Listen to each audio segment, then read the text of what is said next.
لغارے صاحب، جس طرح سے یہ سچویشن ابھی بنی ہوئی ہے، یہ جو اب فیصلہ سامنے آیا ہے، کس طرح سے دیکھ رہے ہیں؟ ایک تو اس کے بعد کیا امپلیمنٹیشن ہوگی؟ اسرائیل پہ پریشر ظاہر ہے ایک کریٹ ہوا ہے اس معاملے کے بعد۔ پہلی بات یہ ہے کہ اقوام متحدہ اس سلسلے میں اپنی بات کر چکا ہے اور اقوام متحدہ کے سیکرٹری جنرل اپنا نقطہ نظر دے چکے ہیں۔ انسانی ضمیر کی جہاں تک بات ہے تو انسانی ضمیر یورپ میں، امریکہ میں، ایشیا میں، تمام ملکوں میں، اسلامی دنیا میں سب اپنا اپنا اظہار کر چکے ہیں اور بتا چکے ہیں کہ انسان کیا کہہ رہے ہیں اور جتنے بھی دنیا بھر کے انسان ہیں وہ اس المیہ کو کس نظر سے دیکھتے ہیں۔ عالمی برادری کا شور و شرابہ بھی آپ کے سامنے ہے اور جس طرح سے وہ اس پر ماتم کنا ہے وہ بھی ہمارے سامنے ہے۔ آج عالمی عدالت انصاف نے بھی ایک فیصلہ سنا دیا ہے، مگر کیا یہ فیصلہ ان مردہ ضمیروں اور مردہ ذہنوں کے دروازوں پر دستک دے گا جہاں پر واشنگٹن سے لے کر تل ابیب تک لوگ اپنے ضمیر کو سلا کر اور ایک دہشت اور درندگی اور وحشت اور ایک قاتلانہ مزاج کے ساتھ بیٹھے ہوئے ہیں اور جو صرف یہ سوچتے ہیں کہ انسان کی کوئی قدر و قیمت نہیں ہے اور ان کے اپنے مفادات کی، بلکہ اس سے بھی زیادہ اپنی ہٹ درمی کی، اپنی ضد کی،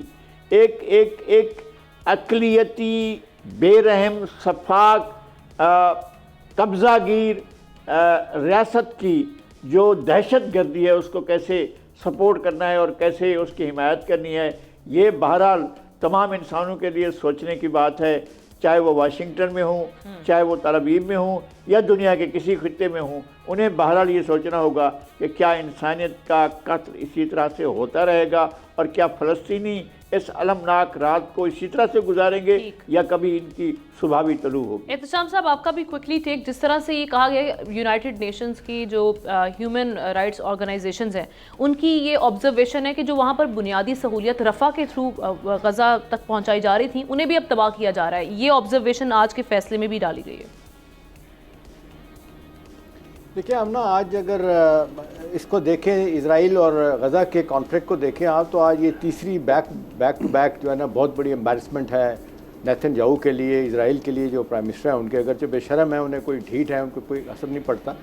دیکھیں کل کی بات دیکھ لیں، کل کیا ہوا کہ امریکہ میں یہ کہا جا رہا تھا کہ جی نیتن یاہو کو بلایا جائے، انوائٹ کیا جائے، لیکن اختلافات وہاں پہ بہت پیدا ہو گئے۔ اب کیونکہ امریکہ کانگریس میں سینٹ جو ہے اس میں میجورٹی ہے ان کی اپنا ڈیموکریٹس کی، اور ہاؤس آف ریپرزنٹیٹیو میں ہے میجورٹی ان کی ریپبلکن کی ہے،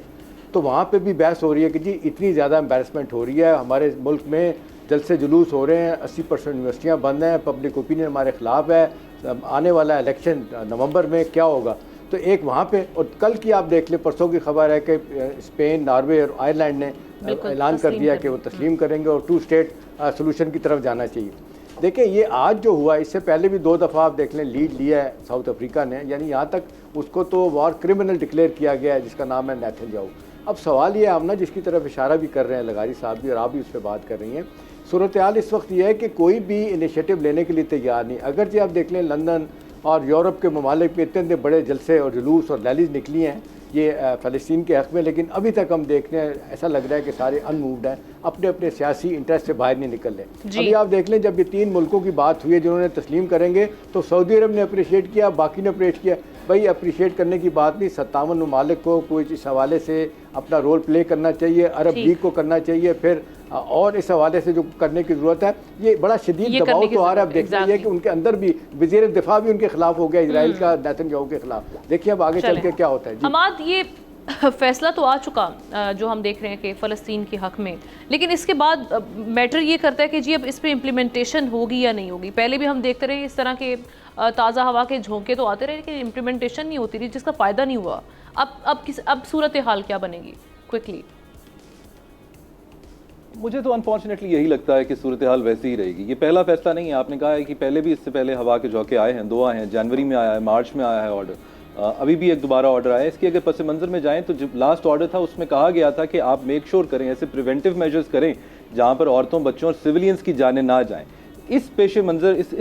کو پیش نظر رکھتے ہوئے رفح گورنریٹ ایک جگہ ڈیزگنیٹ کی گئی، وہاں پر ان لوگوں کو، فلسطینیوں کو کہا گیا کہ آپ اگر یہاں آ جائیں گے تو یہاں پر آپ محفوظ ہوں گے، یہاں پہ فوجی کاروائیاں نہیں کی جائیں گی۔ مگر ہم نے دیکھا، پوری دنیا نے دیکھا بلکہ کہ وہاں پر ان کو پہلے تو اکٹھا کر کے ان سے تمام فیسلٹیز ایسی چھین لی گئیں جو نیسیسٹیز چھین لی گئیں جہاں پہ ایک انسان کا رہنا محال تھا، تو ان کو مزید اذیت میں ڈال دیا گیا، اور ساتھ ہی ساتھ وہاں پہ کارروائیاں بھی کرنی شروع کر دی گئیں اور اپنی یعنی بات سے مکر گئے، اور حالات ایسے پیدا ہو گئے کہ اس علاقے میں جو 3 مین ہاسپٹل ہیں، ایک کو تو مکمل تباہ کر دیا گیا، ایک جزوی طور پہ بحال رہا، اور جو تیسرا بچ گیا وہ تمام لوڈ لینے کے قابل نہیں رہا۔ ان تمام چیزوں کو دیکھتے ہوئے ہم دیکھ رہے ہیں کہ ساؤتھ افریقہ کا ملک صحرا لے کے جا رہا ہے۔ ہونا تو چاہیے تھا، کسی مسلمان ملک کو آگے آنا چاہیے تھا، لیڈ لینی چاہیے تھی، کیونکہ مسلمانوں کو ایک جسم کی مانند ہونا ہے کہ ایک جسم کے ایک حصے میں درد ہو تو سب کو محسوس ہونا چاہیے، لیکن سب کے اپنے اپنے مفادات ہیں، سیاست ہے، شاید مجبوریاں بھی ہیں جس کے باعث وہ سامنے نہیں آ سکے، اور ساؤتھ افریقہ جیسا ملک جو کہ نسلی تعصب کا شکار ہو چکا ہے پہلے، وہ بہتر طور پر سمجھ سکا، اس درد کو جان سکا، اور وہ آگے آیا۔ اب دیکھتے ہیں یہ آرڈر آگے چلتا ہے یا نہیں چلتا۔ یو این کے آفیشلز بھی کہہ چکے ہیں کہ یہ 50 ایئرز کا ورسٹ ہیومینیٹیرین کرائسس ہے، پہلے بھی آرڈرز آ چکے ہیں، لیکن یہ صرف ابھی تک باتیں ہی لگ رہی ہیں، ابھی اس پہ امپلیمنٹیشن نظر نہیں آ رہی۔ ٹھیک ہے علی، ابھی جو رفح پر حملے، کیونکہ رفح کے تھرو جس طرح سے ایڈ جا رہی تھی غزہ کے لیے، اب آپ سمجھتے ہیں کہ یہ رفح پر جو آپریشن کیا گیا تھا، ایٹ لیسٹ اسرائیل وہاں پر حملے کرنے سے آپریشن جو ہے اس کو وہاں پر تھم جائے گا، رک جائے گا اس فیصلے کے بعد، یا سلسلہ ویسے جاری رہے گا؟ دیکھیے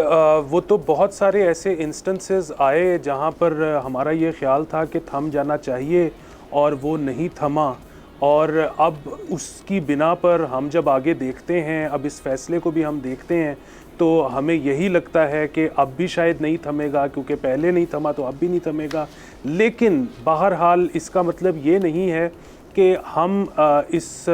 جو فیصلہ آیا ہے اس کو اپنی ایک سمال وکٹری نہ سمجھیں، اور اپنی سے مراد میری بیسیکلی انسانیت کی ہے۔ سو جو بھی لوگ اپنے آپ کو انسان سمجھتے ہیں، انسانوں کی طرح ایکٹ کرنے پر یقین رکھتے ہیں، یہ ان کی ایک جیت ہے۔ دوسری چیز یہ ہے کہ ساؤتھ افریقہ جہاں سے یہ فیصلہ آیا ہے وہ تحسین کے مستحق ہیں، اور تیسری اور آخری چیز یہ ہے کہ جو ہو رہا ہے یہ ہم فوری طور پر فکس کر سکتے ہیں یا نہیں کر سکتے، یا ہوگا یا نہیں ہوگا۔ ان اینی کیس تاریخ میں یہ رقم ہو رہا ہے، اور تاریخ جو ہے نا وہ بالکل جس طرح اکانومی میں مارکیٹ اپنے آپ کو کریکٹ کرتی ہے نا، اس طرح تاریخ جو ہے وہ انسانیت جو اس طرح کے واقعات ہوتے ہیں وہ بھی اپنے آپ کو کریکٹ لازمی کرتے ہیں۔ سو میں تو ہم اس وقت بہت تکلیف کی حالت میں ہیں۔ جو غزہ میں ہو رہا ہے وہاں کے جو رہائشی ہیں وہ تو ظاہر ہے ہم اندازہ بھی نہیں کر سکتے کہ وہ کس تکلیف میں سے گزر رہے ہیں، لیکن جو یہ ظلم ڈھا رہے ہیں ان کو اس وقت خوف زدہ ہونے کی ضرورت ہے کہ ایک دن تاریخ جو ہے وہ ان سے بدلہ لے گی۔ سبسکرائب کریں اور بیل دبائیں تاکہ کوئی خبر رہ نہ جائے۔